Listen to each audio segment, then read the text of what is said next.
It was Daniel's third week in Tokyo when he stumbled across the old man's stall. The sky had just turned the color of steel, and the drizzle that fell on the narrow streets of Ueno Park made the stone shine like old bone. Tourists had thinned out, and the usual noise of hawkers and footsteps was muffled by the rain. Daniel had wandered aimlessly, as he often did since arriving in Japan for his semester abroad, looking for something different, something untouched by glossy travel blogs or neon signs. And then he saw it. Tucked between a takoyaki stand and a cluttered stall selling vintage postcards was a tiny shop, if you could call it that. Just a single wooden table covered in a faded red cloth, behind which sat an old man, still as a statue. Hanging above him, from ropes and nails driven into the cracked wall, were masks, dozens of them. They weren't tourist trinkets. There was no kitsune with a playful smirk, no cheap, no replicas. These masks looked ancient, weathered, some cracked down the middle like dried skin. Some grinned, some screamed. One or two had hollow, blackened eyes that seemed to follow Daniel as he stepped closer. The old man didn't speak. He didn't gesture, just stared, as if waiting. Daniel hesitated. He wasn't sure why he felt so drawn to the display. Maybe it was the contrast, the silence of the booth in a market full of noise. Maybe it was the masks themselves, each one unique and almost alive. But more than anything, it was the white one. Simple, almost blank. A smooth, chalky surface with faint smudges where fingers had once gripped it. No mouth, no eyebrows, just a pair of oval eye holes slightly tilted downward, sad, maybe, or disappointed. Daniel pointed.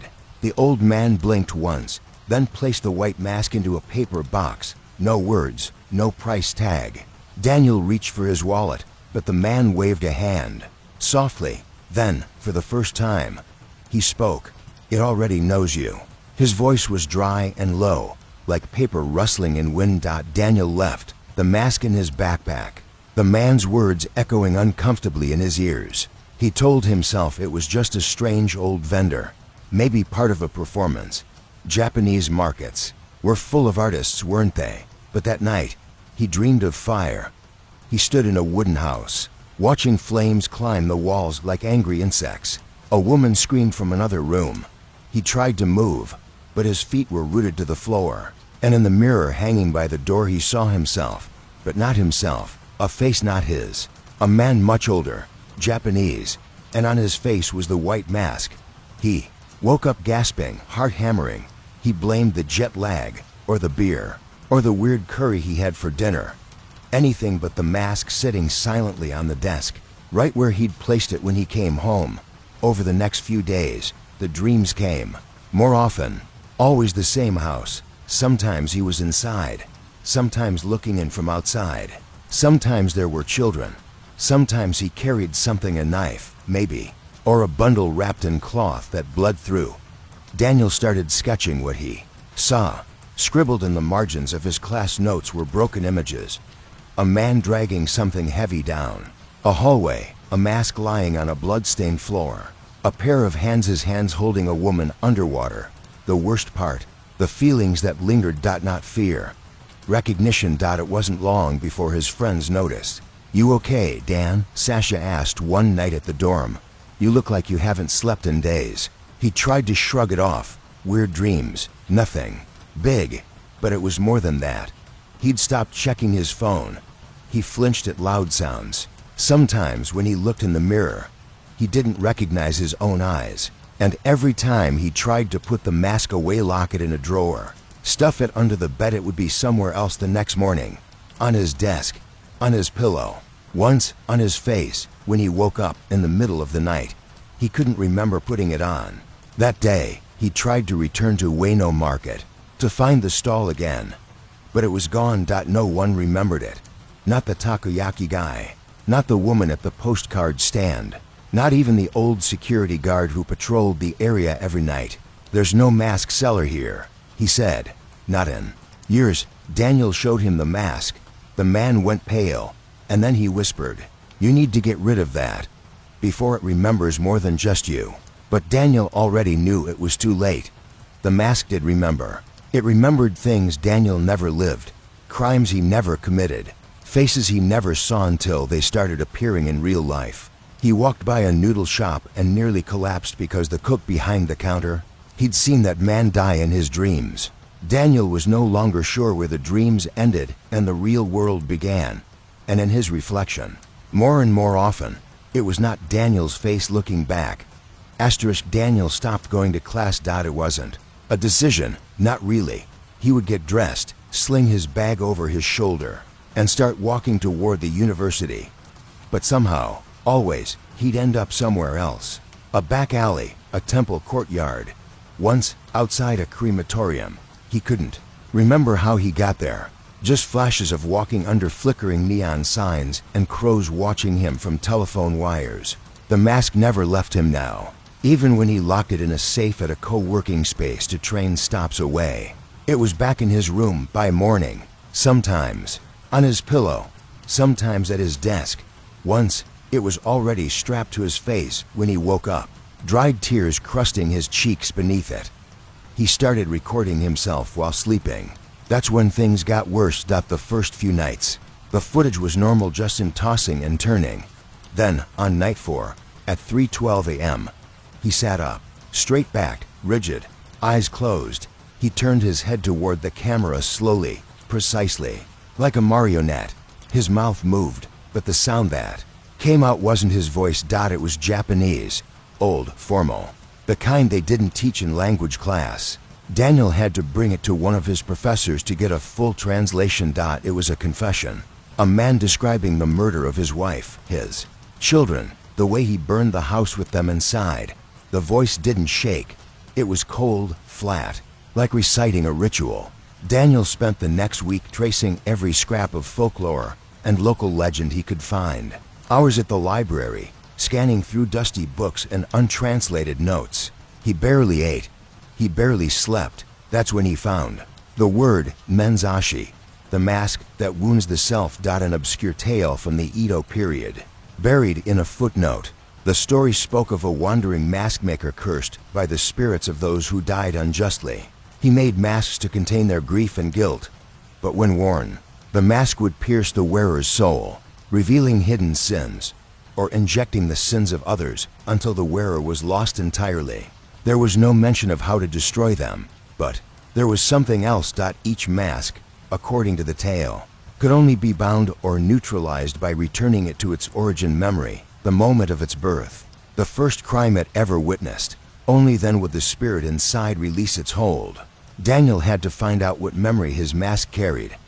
He returned to the streets of Ueno, not to the market. He knew the stall wouldn't be there, but to the spaces between, the narrow alleys, the locked gates, the empty lots that felt wrong somehow, places where the city's skin had split open. That's when he saw her, a girl, maybe 16, pale uniform, umbrella too small for the rain. She was staring at him, then at the mask peeking from his backpack, and then she said, "That one. It belonged to the man in the fire." Daniel froze. "What did you say?" The girl looked away. "I see them, the masks. Some people do. They whisper if you listen." "Who are you?" She gave a small, bitter smile. "No one. Just someone who wore one once, not for long." She pulled down her collar. Daniel saw the scar's thin, branching veins of burned skin reaching up her neck. She told him about a place, Kiyakawa Shrine, long abandoned, buried deep in the northwestern edge of Tokyo, nearly swallowed by forest and disrepair. A place where the mask makers once went to pray, to confess, to bury what couldn't be forgiven. But she warned him, if you go there, don't go alone. The mask remembers more clearly when it's near where it was born. And if it remembers everything, it might decide you're the one who did it. That night, Daniel didn't sleep. He stared at the mask on his desk, its surface no longer white. It had darkened just slightly, like old bone left in water. The eye holes seemed deeper now, hungrier. He packed a bag, flashlight, notebook, the video recordings, some food, and the mask, wrapped in black cloth. Just before dawn, he took the train north, past the edge of the city, into the fog that never seemed to lift once he left Tokyo proper. He walked 5 miles through overgrown woods before finding it, a gate half sunk in moss, Steps broken by time. A shrine to something forgotten. As he approached, the air grew colder. The birds stopped. Even the wind died. And then, inside the shrine's inner sanctum, beneath rotted wood and stone statues with no eyes, he found it. Another mask, identical to his, but cracked, blood-stained, and sitting on the skull of a man still curled in a prayer position. Daniel fell to his knees. Memories hit like a flood. He saw the house, the fire, the screams, but this time, he wasn't watching. He was inside the body. He felt the knife in his hand. He felt the heat, the shame, the peace. He understood. The mask didn't just hold someone else's memory. It held his own, from another life, a life he never remembered. A crime no court could punish now. But the mask, it never forgets. Daniel didn't know how long he sat there kneeling in the decaying shrine, the mask cradled in his hands, heart pounding against the bones of a man who wore the same face in another life. The air inside the shrine was thick. Still, it wasn't just the cold, it was presence. Like the walls were watching. Like something had followed him into this place and was waiting, quietly, for him to understand. And now he did. This mask, it wasn't cursed in the way horror movies suggest. It wasn't simply haunted or possessed. It was justice. Not justice in a legal sense, but in the way only time, memory, and guilt understand. Daniel pressed his fingers into the edge of the mask, now warm to the touch. His breathing quickened. The images came in waves, stronger now, clearer. He saw the house again. The same old sliding doors, the flickering paper lanterns, the little girl peeking from behind a doorframe. His daughter. His. A memory surged through him. I had no choice. A voice his own, from another throat, echoed inside his skull. They said I was dishonored, that I had failed the clan. My wife, she begged me to run, but I couldn't. So I burned it all, to erase the shame. Daniel dropped the mask. Gagging. It clattered on the floor, rolled once, then stopped face up. He stumbled backward. Something in the shrine creaked behind him. But when he turned, no one was there. Just that heavy silence again. And then a whisper. Not outside, inside. You wore me before. You will wear me again. Daniel fled the shrine, mask still wrapped and clutched under his arm. But something had changed. He could feel it, like gravity bending subtly. People stared at him longer on the train back to Tokyo. Reflections in the windows lingered a half second. Too long. Even the crows above the power lines turned their heads to follow him as he walked. He wasn't just carrying the mask anymore. He was being carried. Back in his dorm, Daniel tried to document what he saw. He filled page after page in his journal with everything he remembered: names, images, the location of the shrine, the murder, the feeling of burning alive with guilt. But the more he wrote, the more fragmented his handwriting became. It shifted. Styles, Japanese kanji appeared between English sentences. At one point, he noticed he had written an entire page right to left, in brushstroke patterns. He didn't remember doing it. He recorded another video while sleeping. At 2:41 a.m. He stood up, eyes closed. He began speaking again, but this time, into voices. One his own, the other, deeper, older. One voice begged for forgiveness. The other calmly recited the names of the dead. And then, at the end, both voices said in unison, "Only in fire can the face be freed." Daniel sought help. He visited a Buddhist temple in Yanaka known for performing soul rites for the restless dead. The monk there, an old man with cataract-clouded eyes, examined the mask in silence. After what felt like hours, he finally spoke. "Not a mask," he said. "It's a memory without skin." Daniel asked if it could be destroyed. The monk shook his head. "It doesn't want to be destroyed. It wants to be worn again until the soul inside accepts what it did." Daniel whispered, "What if I didn't do it?" The monk only replied, "Then why do you remember it so clearly?" In the days that followed, Daniel began losing time again. He would black out for hours, wake up in different clothes. Once, he found old photos on his phone, sepia-toned portraits of people dressed in 19th century attire. One of the men looked just like him. Worse, the mask now spoke while he was awake. Not with words, but impulses, urges. He would pass strangers and know something about them.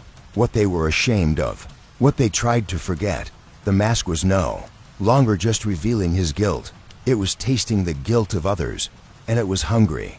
Then came the incident at the subway. Daniel was standing on the platform, mask tucked in his coat, when a businessman brushed past him, and for a moment, just a flicker, Daniel saw the man's face burning, screaming, on fire. The mask pulsed against his chest like a heartbeat. Daniel lunged at him, screaming something in Japanese that wasn't his language. He shoved the man against a pillar, hand tightening around the back of his head like trying to pull a mask off a face that wasn't wearing one. It took 2 officers to drag him away. They asked questions. He didn't have answers. They let him go after a few hours. Just another foreigner who snapped under stress, they said. But Daniel knew better. The mask was choosing, preparing. That night, Daniel sat on the rooftop of his dorm, city lights flickering beneath the fog. The mask lay in his lap, dull and bone-colored once more. But it was warm, like skin. He thought of fire, of what the voices had said. Only in fire can the face be freed. Daniel understood what he had to do. Daniel waited until midnight. He had read somewhere in an old folklorist's notebook, possibly hallucinated, that spirits remember most clearly during the hour of overlapping worlds. In Japan, they call it Ushimitsudoki, the hour of the ox, between 2 and 3 a.m.